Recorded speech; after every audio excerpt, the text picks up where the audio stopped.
Hello, I'm Brian Boticaro from Antipolo and isa po akong seafarer. Actually, yung mga katrabaho ko dun sa US, yung mga citizen doon, nagtitrade sila. So parang naku-curious ako, ano ba yung ginagawa nila ron? Then, yun nga, nakita ko si Ma'am Lady dun sa Facebook, nag-appear siya dun. Then, yun, nag-start ako mag-follow sa kanya. Then, nakikita ko, ganun yung ginagawa ng mga katrabaho ko dun sa, dun sa barko. So, yun, nagkaroon ako ng interest dun. Then, before ako magbakasyon, nag-inquire ako kay Ma'am Lady. Then, that time, hindi ako nakapunta kasi na-extend ako ng contract. Then, sabi ko sa kanya na, kay Ma'am, balik kay Ma'am Maris ako nakapag-inquire nun that time.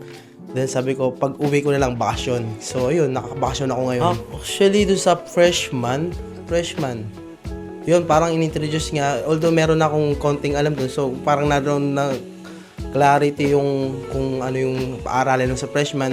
Then sophomore, yun, nagdire-dire sophomore, then junior, and ayun, hanggang ngayon sa senior. So, kumbaga parang na-divide siya sa talagang paano maintindihan mo yung pagtitrade. Actually, na-realize ko yung parang talagang kailangan mo siyang aralin kasi may mga punda-punda na junior and yung senior. Kasi doon mo kailangan pagsabayin yung mga news, yung mga big news sa ibang bansa, especially in the US.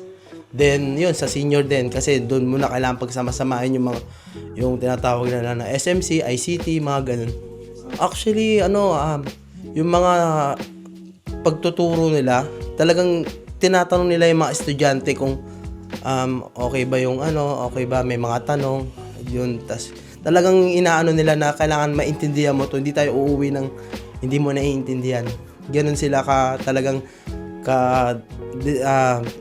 dedicate dun sa nila pagtuturo.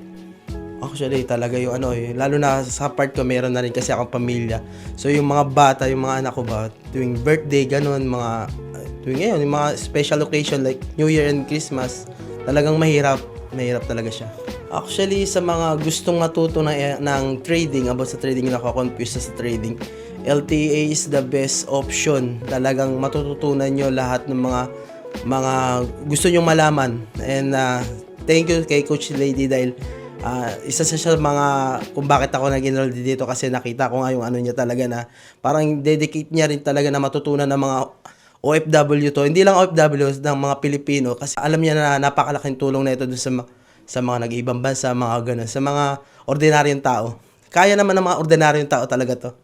Trading. Don't just watch others succeed in the market, be part of it. Enroll now at Legendary Trading Academy and start your journey today.